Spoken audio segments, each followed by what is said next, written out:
Barangay Love Stories. Barangay Love Stories. May mga bagay sa buhay na kahit gustuhin nating makita at makuha, ay ipinagkakait pa rin sa atin ng tadhana. Minsan, wala tayong ibang magagawa kundi ang maghintay at ang magtiwala. Ikaw ka, barangay, naniniwala ka bang good things come to those who wait?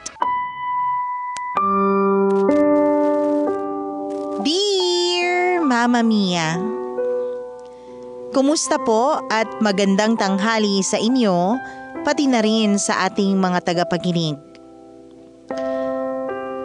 Ako po ang kabarangay ninyong si James, 38 years old. Avid listener po ako ng programa niyong Barangay Love Stories at everyday nakikinig ako, Mama Mia. Magaganda, nakakatuwa at inspiring po kasi ang mga kwento ng pag-ibig at buhay na inyong itinatampok. Kaya naisip kong magpadala ng sulat para magbahagi ng aking istorya na punong-puno ng mga karanasan. Mama Mia, bata pa lang ako ay mahiyain na ako. Yun din ang dahilan kaya hindi ko nagawang ligawan noon si Charlene. Classmate ko siya since grade 5 at long-time crush ko rin. Ewan ko ba, Mama Mia, pero sobrang torpe ko nung araw. Kaya nga kahit nararamdaman ko ng may katiting na pagkagusto sa akin si Charlene, ay hindi ko yun pinansin at hinayaan ko na lang. At kahit nung tumungtong kami ng high school ay hindi ako umamin sa nararamdaman ko para sa kanya. Hindi nagtagal ay tuluyan na po kaming nagkahiwalay ng landas ni Charlene matapos niyang graduate sa high school. Oo, Mama Mia. Siya lang ang graduate nung high school kami. Kinailangan ko na kasing mag-drop para magsimula ng maghanap buhay. Pinagpatuloy ni Charlene ang pag-aaral niya at kumuha siya ng kursong education nung college. Pangarap niya kasing maging teacher balang araw. At habang nag-aaral si Charlene at unti-unting isinasakatuparan ang kanyang mga pangarap sa buhay, ako naman, Mama Mia, ay nagtatrabaho na at tumutulong na sa bahay. Pero masasabi ko talagang mapaglaro ang tadhana. Dahil isang araw, pagkalipas ng napakaraming taon, nabalitaan ko na nagtatrabaho si Charlene sa eskwelahan namin noong high school bilang isang teacher. Sabi ko sa sarili ko, Mama Mia, pagkakataon ko na yun para pormahan siya, kaya kahit nakakatawa mang isipin, kahit medyo matanda na ako, Mama Mia, ay nag-enroll ako para tapusin ang high school ko.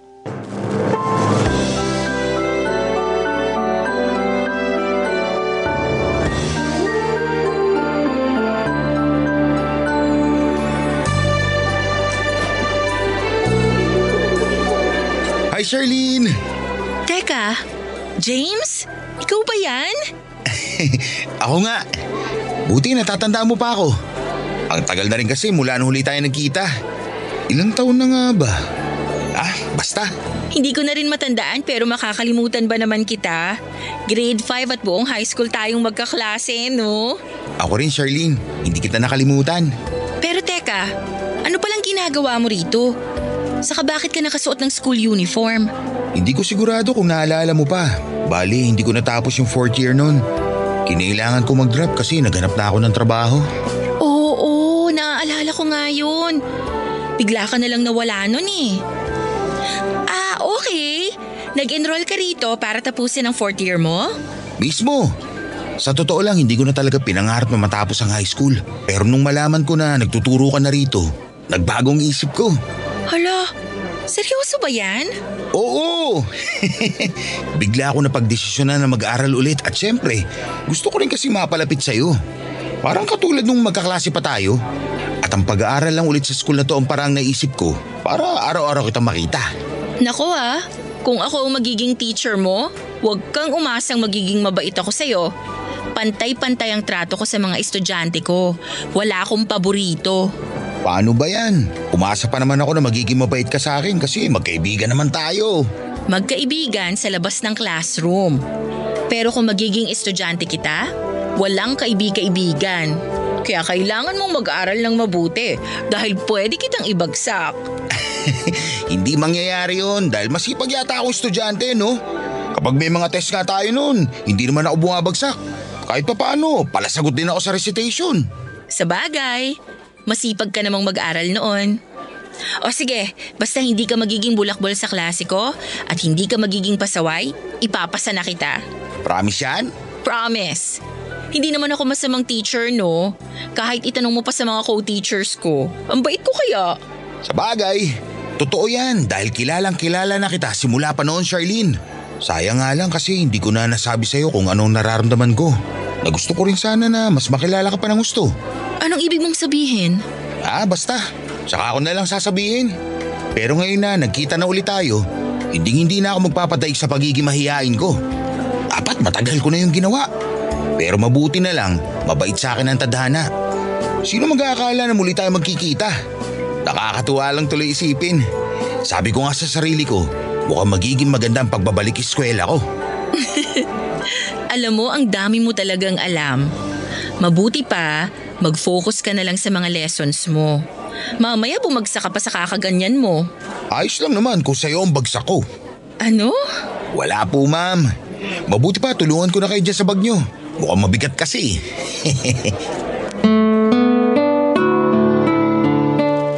Mama Mia, pinagsabay ko ang pag-aaral at ang trabaho. Nagpasalamat ako ng husto sa pamunuan ng high school namin dahil sa ibinigay nila sa aking pribilehiyo para magtugma ang sked ko sa trabaho at sa eskwela. Mama Mia, maganda si Charlene. Siguro kulang ang salitang maganda para i-describe siya dahil nakakahalina po talaga ang kanyang pisikal na itsura. Kapag binabalikan ko ang nakaraan ay nanghihinayang ako dahil hindi ko siya niligawan. Naisip ko kung hindi ako naging torpe noon, sana girlfriend ko na siya ngayon. O baka sakaling nagpaplano na kami ng magiging kasal namin tulad ng iba naming kaklase na nauna nang nakapag-asawa at nagkaanak. Kaya nga nung muli kaming pagtagpuin ng tadhana ay ipinangako ko sa sarili ko na ipupursu ko na talaga siya. At hindi na ako maduduwag na sabihin at ipakita sa kanya ang tunay kong nararamdaman. Simula noon ay lagi ko nang dinadalhan ng pagkain si Charlene tuwing tanghalian at merienda. Sabi ko, baka pagod siya sa pagtuturo kaya't dapat hindi niya pinababayaan ang sarili niya. Hanggat maaari ay gusto kong ako rin ang maghahatid sundo sa kanya para masigurado ko na ligtas siyang makakauwi at makakapasok.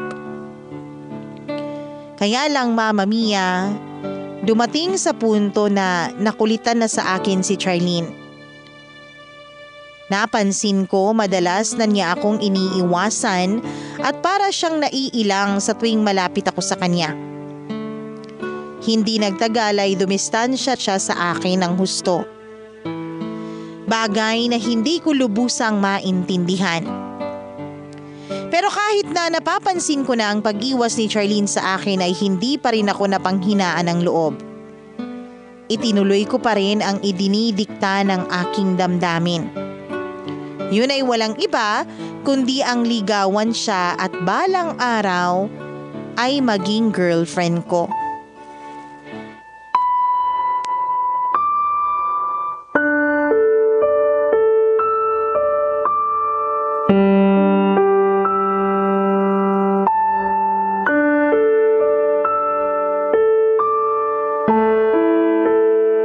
Charlene, sandali lang naman oh.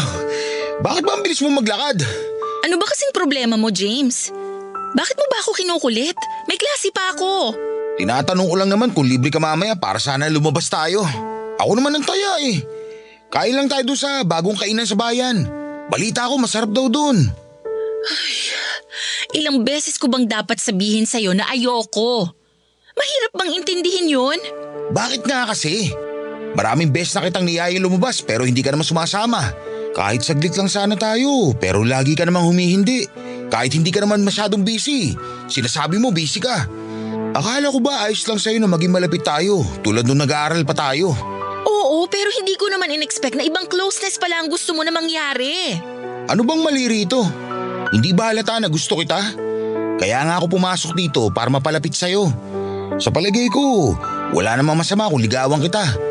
Pareho na tayo na sa tamang edad.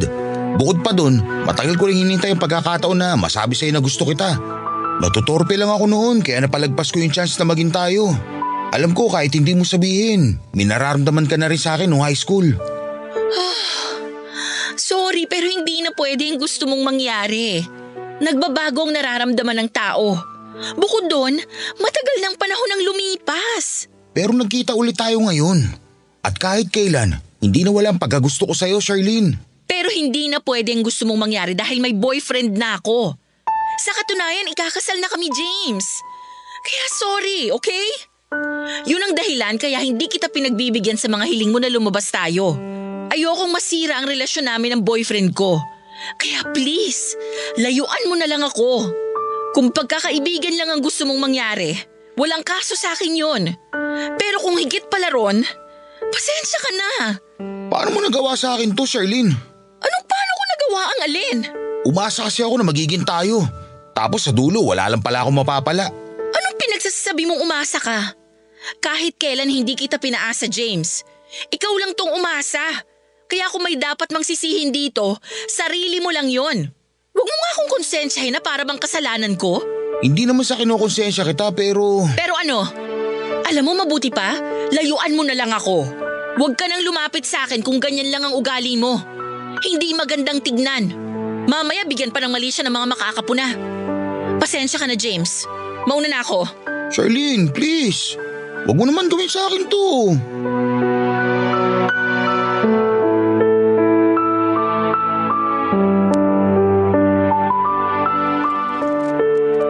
Mama Mia, para akong pinagsakluban ng langit at lupa. Matapos sabihin sa akin ni Charlene na may boyfriend na pala siya at ikakasal na sila. Pakiramdam ko ay nawala yung chance ko sa kanya ng habang buhay. Nang panahon na yon ay muli kong binalikan yung mga pagkakataon na sinayang ko nung araw.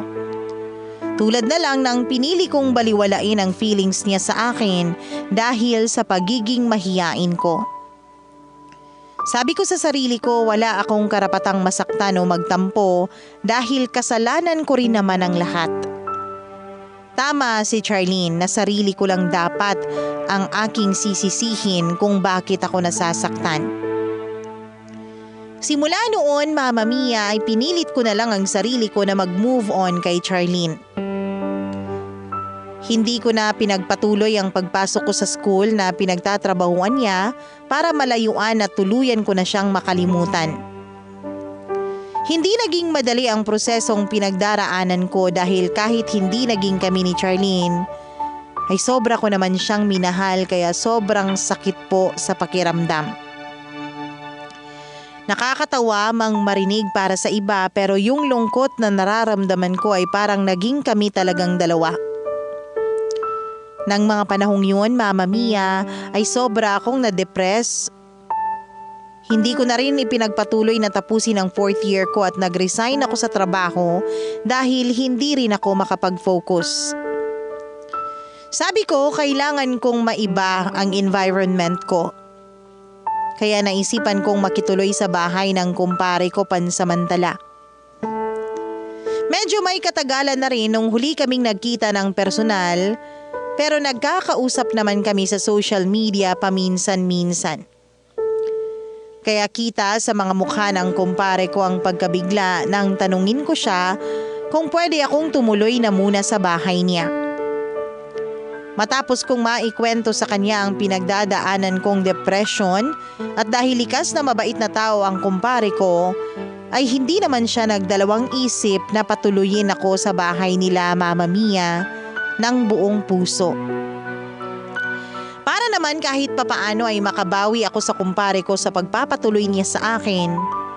Ako na ang umako sa mga gawaing bahay at ako na rin ang nag-alaga sa anak niyang babae na si Yena. Yun ang mga sandali na na-realize kong gusto ko nang maging tatay, Mama Mia. Pero kung hindi ako pagkakalooban ng sarili kong anak, ay sa batang inaalagaan ko na lang ibubuhos ang aking buong panahon at buong pagmamahal.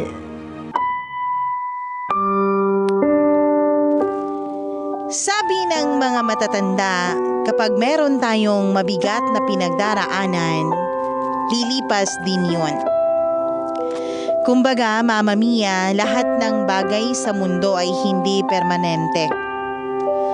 Ultimo, yung lungkot at sakit na nararanasan natin ay hindi rin permanente. Kaya nang mabigyan ako ng pagkakataong makituloy sa bahay ng kumpare ko at maalagaan ang anak niya, pakiramdam ko, Mama Mia, ay nabigyan ng bagong direksyon ang buhay ko. Masaya ako dahil sa loob-loob ko ay masarap palang magkaroon ng anak at sariling pamilya. Siguro yun na lang po talaga ang kulang sa akin para lubusan na akong maging masaya. Hindi nagtagal ay tuluyan na akong nakapag-move on sa nararamdaman ko kay Charlene. Sabi ko sa sarili ko, handa na akong palayain ang pagmamahal na meron ako para sa kanya dahil tinanggap ko na ng buong buo na hindi siya para sa akin. Minsan napapaisip ako, meron kayang babaeng nakalaan para sa akin? Yun bang magiging asawa ko at magiging nanay ng mga anak ko? Yun bang makakasama ko hanggang sa pagtanda? Ang sarap lang kasing isipin na meron at merong taong inilaan para sa bawat isa sa atin.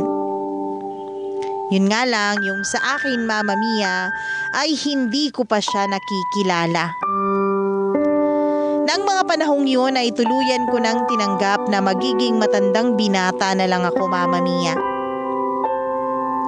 Pero nagbago ang lahat matapos kong makilala si Mary.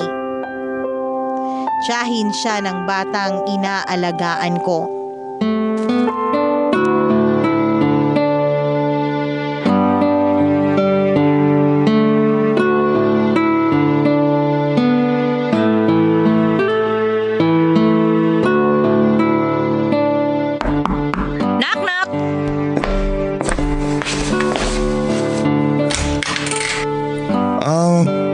Sino sila?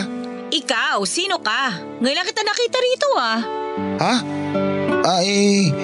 Nakisuyo kasi ako kay kumpare na dito muna ako tumuli sa kanya. Ako na rin ang nag-aalaga sa anak niya pansamantala.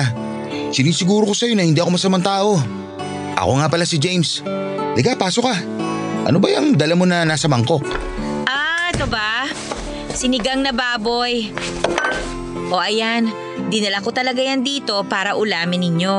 Paborito yan ng pamangkin ko. Wow! Mukhang masarap to ah. Thank you. Ano nga palang pangalan mo? Oo nga pala, hindi pa ako nagpapakilala. Ako si Mary. Nice to meet you, Mary. Ang ganda naman ng pangalan mo. Ang sarap bigkas-bigkasin. Bolero ka ha? Ay, oo nga pala. Natatandaan na kita. Nabanggit ka na sa akin ng papa ng pamangkin ko. Ang sabi niya, sobrang close niyo raw at ikaw daw ang tumitingin sa anak niya. Parang papa na rin ang turing niya sa'yo. Pero ikaw ba? Wala ka pa bang anak? Wala eh. Kaya nga napamahal na talaga ako sa pamangkin mo. Parang tunay na anak na ang turing ko sa kanya. Sa nakikita ko, bata ka pa naman. Tsaka pwede ka pa magkaanak kung gugustuhin mo. Sa palagay ko rin, maswerte rin ang magiging mga anak mo. Kasi mukha mapagmahal kang tatay. Wala ka bang girlfriend o asawa? Anak nga, wala ako, asawa pa. Wala rin akong girlfriend. Single na single. Pero ewan ko, naisip ko na hindi na ako magkakaroon ng sarili kong pamilya. Ganon? Paano mo naman nasabi? Feeling ko lang. Hindi kasi ako swerte pagdating sa pag-ibig. Yung babaeng minahal ko na sobra, hindi na pala pwede. Kasi may boyfriend na siya at ikakasal na sila. Sabi ko sa sarili ko, ayoko na umibig kasi masakit mabigo. Grabe ka naman. Kasama talaga ang masaktan kapag nagmamahal. Tsaka anong malay natin? Nasasabi mo lang yan kasi hanggang ngayon, hindi ka pa rin nakaka-move on sa kanya. Pero kapag nakalimutan mo na siya, bubuksan mo rin ang puso mo sa iba. Naka-move on na ako. Pero tinanggap ko na rin ang kapalaran ko na magiging matandang binata na lang ako. Bakit kasi hindi mo subukan manligaw ng ibang babae? Malay mo, may chance na matupad ang pangarap mo magkaroon ng sariling pamilya. Wala namang masama doon. Kaysa patuloy mong tinatali ang sarili mo sa babaeng ikakasal na sa iba. Madaling sabihin, mahirap gawin. Siguro kaya ganyan ka magsalita kasi may asawa ka na at masayang pamilya. Masaya naman ako kasama ang 2 kong anak, pero wala akong asawa. Hiwalay kasi ako sa tatay ng mga anak ko eh. Kasal ba kayo? Hindi. Bakit kayo naghiwalay? Ano nangyari sa inyo? Ay naku, mahabang kwento. Baka pag ikinuwento ko, lumamig na yung sinigang at hindi na masarap kainin yan. Mabuti pa, tawagin ko na yung pamangkin ko para mapagsaluhan nyo na yan. Kami lang? Bakit? Kumain ka na ba? Oo, tapos na. Sana mag-enjoy kayo sa ulam na dala ko. Ako nagluto niyan. Palagay ko mag-i-enjoy talaga kami.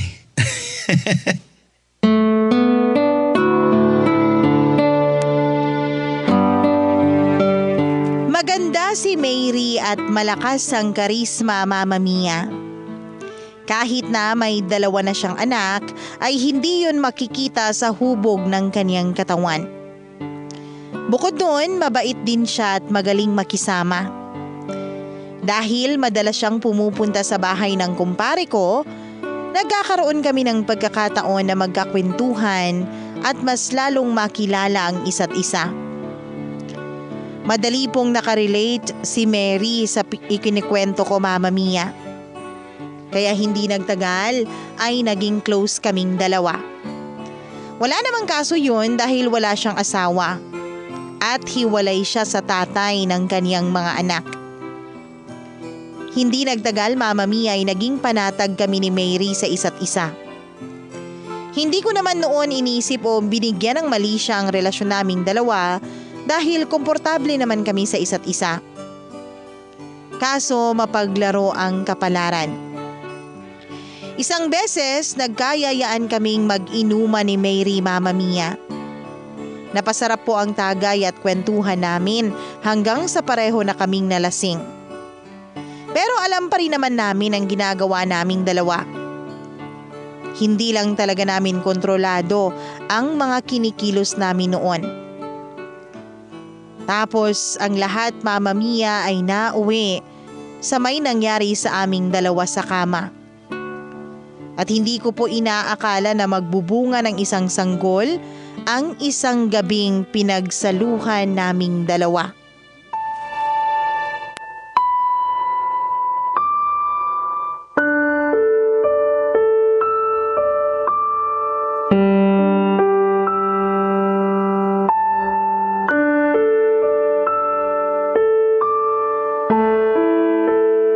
Buntis ako! Kasalanan mo to eh! James, kinakabahan ako! Bakit ako sinisisi mo? Di ba pareho naman natin ginusto ang nangyari sa atin? Nandun na tayo.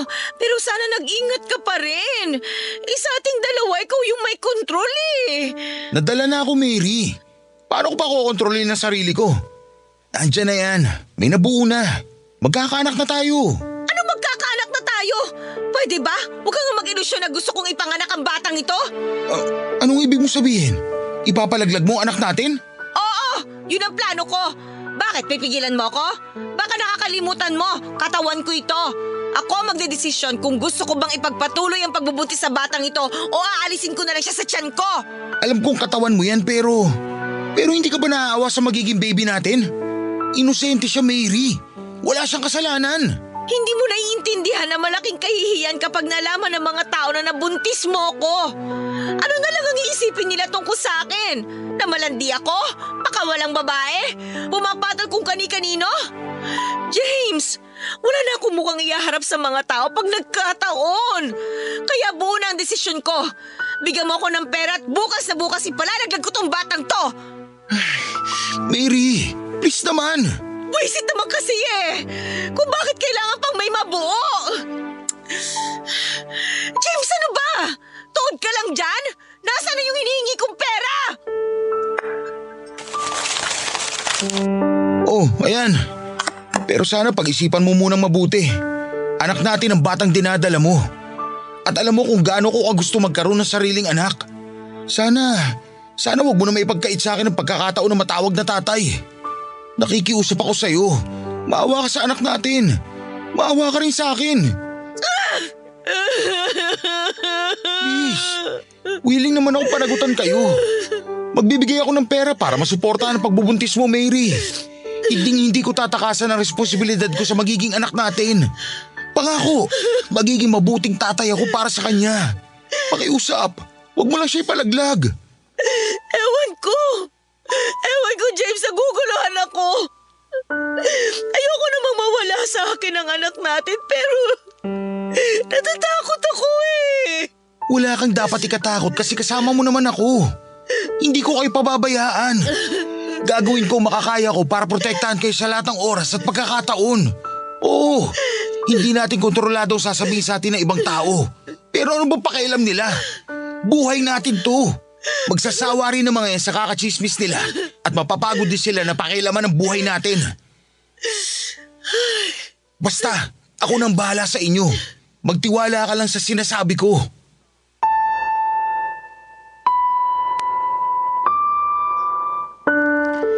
Mama Mia, kung tatanungin mo ako kung ano ang pakiramdam ko, matapos kong malaman na buntis si Mary sa magiging anak namin, sasabihin kong magkahalong kaba at excitement. Kaba dahil hindi ko inasahan na magkaka-baby na ako. Excitement dahil sa wakas, matutupad na ang isa sa mga pangarap ko sa buhay. Noong sabihin ni Mary na gusto niyang ipalaglag ang anak namin ay nalungkot talaga ako. Pero alam kong wala akong karapatang pangunahan siya sa desisyon niya sa buhay dahil katawan niya yun. Kaya nga nang biglang magbago ang isip niya at piniling buhayin at ipagpatuloy ang pagbubuntis sa anak namin, ay parang gusto kong magtatatalon sa tuwa, Mama Mia. At tulad ng pinangako ko kay Mary, sinuportahan ko financially ang pagbubuntis niya sa anak namin. May naitabi naman akong pera. Tumutulong din ako sa online business ng kumpare ko kaya naaabutan niya ako. Bukod pa sa inaabot niya sa akin sa pagbabantay ko sa anak niya. Kaso isang araw, Mama Mia, ay muli na naman akong kinausap ni Mary. Sinabi niya sa akin na ayaw niya akong ipakilala sa anak namin bilang tatay nito dahil ang plano niya ay makipagbalikan sa dati niyang kinakasama. Ang nasa isip ko lang noong mga panahong yun, Mama Mia, ay magsikap ng husto sa pagtatrabaho para makapag-provide ng pera na gagamitin ng mag-ina ko. Bukod sa pagtulong ko kay kumpare, siguro maghahanap na rin ako ng ekstrang trabaho para mas kumita pa ako ng pera. Desidido akong makaipon para sa panganganak ni Mary at sobrang excited ako sa pagdating ng anak namin. Alam ko mauunawaan ng mga kabarangay natin ang sentimiento ko, lalo kung magulang o magiging magulang na rin sila katulad ko. Pero matapos sabihin sa akin ni Mary ang gusto niyang mangyari sa kadahilan ng ayaw niyang maiskandalo sa mga kapitbahay namin at sa mga kakilala niya dahil sa ipinagbubuntis niya. Daig ko pa ang sinampal ng 2x2 sa mukha, Mama Mia. At kahit anong pag-intindi ang gawin ng utak ko ay hinding-hindi ko talaga maintindihan ang gusto niyang mangyari.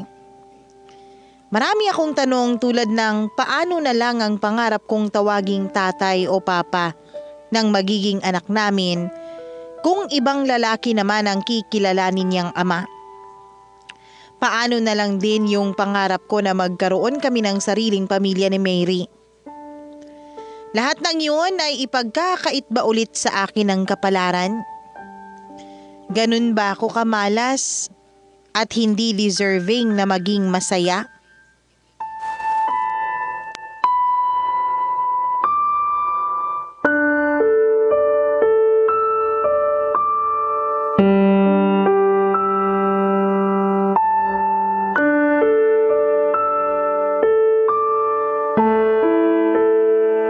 Mary, please.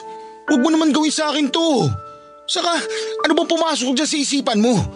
Bakit naisip mo makipagbalikan doon sa kinakasama mo? Bakit ba ayaw mo ko ipakilala bilang tatay sa anak ko? Nasisiraan ka na ba ng ulo? Siraulo na kung siraulo. Pero mas matatanggap ko pa na ipaako sa kanyang anak natin kaysa malaman ng buong barangay na nabuntis mo ko. Iwalay na kayo nung kinakasama mo. Nabuntis na kita. Oh, paano tatanggapin niya yung batang yan alam niyang hindi sa kanya? Nag-iisip ka ba? Basta! Yun ang plano ko.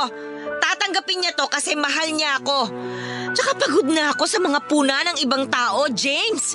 Hindi mo ba napapansin kung paano sila makatingin sa tuwing nagpupunta ako sa bahay ninyo kahit wala naman tayong ginagawang masama? Hinuhusgahan nila tayo, James. Pinagchichismisan kapag nakatalikod. Tapos pinagtatawanan pa. Paano pa kaya kung malaman nila na magkakaanak tayo? Ano naman pakialam natin sa kanila? Buhay naman natin to. Bakit? Sila ba malinis? Wala ba silang sikreto para husgahan nila tayo? Wala ba silang ibang inaatupag o di bantayan ng kilos natin? Talaga bang kinarir na ng mga taong yan ang pagiging chismosa? Ewan ko, pero desidido na akong huwag kang ipakilala na tatay sa anak natin. Mary naman, akala ko ba na pag-usapan na natin to? Hindi ko naman kayo binababayaan Sinusuportahan ko kayo sa abot na makakaya ko. Sabihin mo, nagkulang ba ako? Bakit biglang nagbago ang isip mo? Hindi ko maintindihan. Pwede bang ipaliwanag mo sa akin kasi gulong-gulo na ako? Alin bang mahirap intindihin doon? May mga anak kami ng kinakasama ko. Oo, naghiwalay nga kami. Pero hindi ibig sabihin tapos na kami. At saka nagkausap na kami. Nagdesisyon na kaming magbalikan. Bakit hindi mo na lang tanggapin ang gusto kong mangyari at mag-move on ka na lang? Sa palagay mo, paano ko gagawin yun? Paano ako mag-move on? Ano bang tingin mo sa nangyayaring to? Laro? Na kapag hindi mo na gusto, na kapag nagsawa ka na, ayawan na? Ganun ba? Wala akong sinasabing ganyan ha. Nagpapaka-practical lang ako. Anong nagpapaka-practical ka lang? Hindi ganun ang ginagawa mo. Sinasaktan mo ako ng gusto. Alam mo na simulat sa pool, pangarap ko magkaroon ng anak, ng pamilya. Pero dahil pinagkakaityo sa akin ng kapalaran, tinanggap ko na lang yun na tatanda ako mag-isa. Pero nakilala kita. Kahit na para sa'yo, isang malaking pagkakamali nangyari sa atin dahil nabuntis kita. Para sa akin, alam mo ba na blessing yun? Yung anak natin. Siya magiging katuparan sa matagal ko ng hiling. Tapos ano? Sa isang iglap gusto mo siyang ipaako sa iba at iitsapwera ako? Kahit sang anggulo mo tignan, hindi yun patas. Hindi naman kita tinatanggalan ng karapatan sa anak mo sa akin Iba lang ang kikilalanin niyang tatay. Pero ikaw pa rin ang gusto ko magsustento sa kanya. Ano? Ang gulo-gulo na! Ano ba talaga tumatakbo dyan sa isip mo? Hindi namin kayang suportahan ng batang to kapag ipinanganak na. Alam mo namang hindi kami mayaman, di ba? Bukod doon, may iba pa kaming mga anak. Total, paulit-ulit mo namang sinasabi na gusto mo maging tatay. O pwes, susuportahan mo pa rin ang anak mo sa akin kahit hindi kanya kilalanin at ituring na ama. Napakagago na setup na gusto mo! Ang lakas ng tama mo! Hindi ko akalain na abnormal ka mag-isip! Ikaw ang abnormal dahil binuntis mo ko, tanga! Kaya nga pananagutan kita, di ba? Pati mga anak mo sa dati mo kinakasama, aakuin ko! Ano bang mahirap intindihin doon? Ba't mo ginagawa sa akin to? Ano bang kasalanan ko sa'yo? Napakamakasarili mo!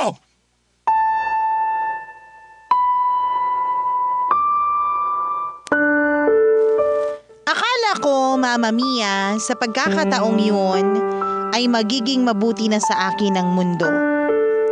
na sa wakas, ibibigay na ng Diyos ang kahilingan ko sa buhay.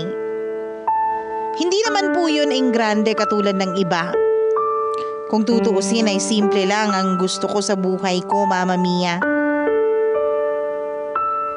Gusto ko lang naman maging masaya sa piling ng pamilyang bubuuin ko. Pero bakit ganun ang nangyayari sa akin? Sa kabilang banda ay napag-isip-isip ko rin na may mali ako. Kasi hindi ko rin napigilan ang sarili kong pumasok sa ganoong klase ng sitwasyon kung saan napakakomplikado pala. Pero hindi tulad ng karanasan ko kay Charlene. Parang mas mahihirapan akong mag-move on dito dahil nga magkaka-baby na kami ni Mary. Sabi nila natuturuan ang puso na magmahal pero hindi ito napipilit. Alam ko naman po yun pero ewan ko ba sa sarili ko kung bakit gusto kong ako ang piliin at pakisamahan ni Mary imbis na yung tatay ng dalawa niyang anak. Willing naman akong tumayong padre de pamilya sa kanila. Handa kong gawin ang lahat ng makakaya ko, wag lang akong tumandang mag-isa. Kaya nga kahit siguradong sigurado na si Mary sa desisyon niya, ay kinausap ko pa ulit siya at pinakiusapan, Mama Mia. Sa kabila po ng mga pagtatalo namin ni Mary ay umaasa pa rin ako na magbabago ang isip niya at makukumbinsi ko siyang makisama sa akin at bumuo ng sarili naming pamilya.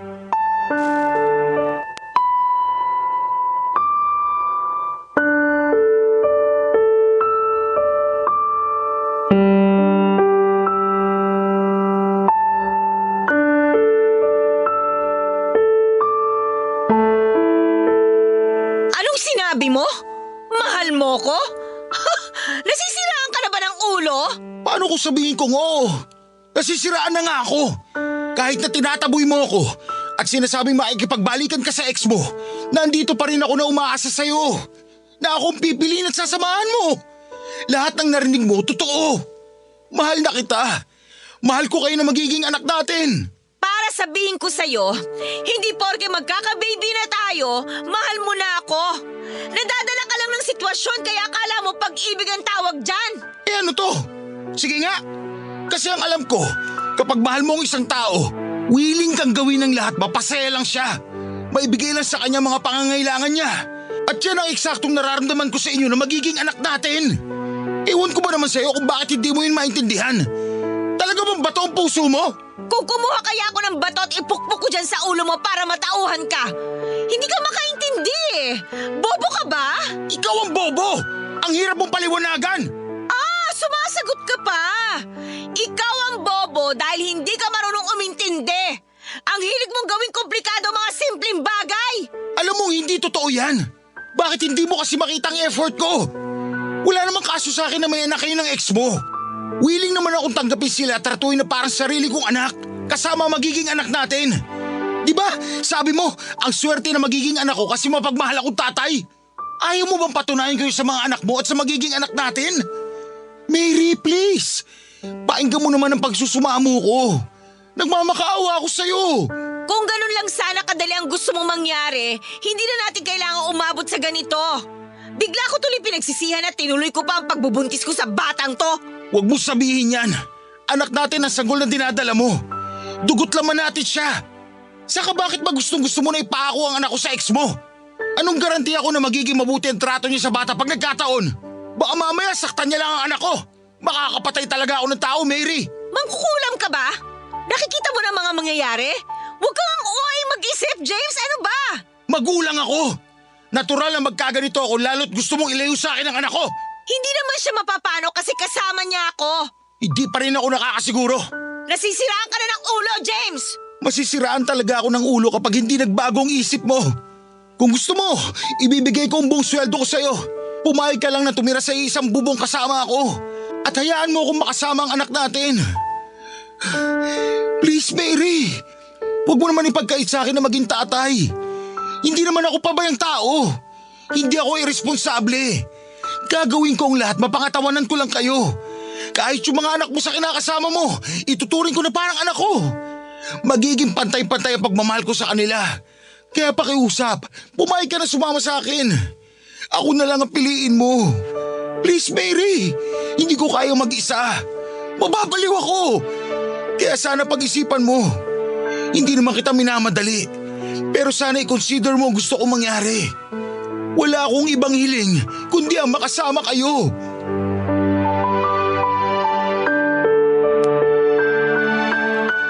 Mama Mia, magpasa hanggang ngayon ay hinihintay ko pa rin ang sagot at desisyon ni Mary na sana bigyan niya ako ng pagkakataon sa kagustuhan ko.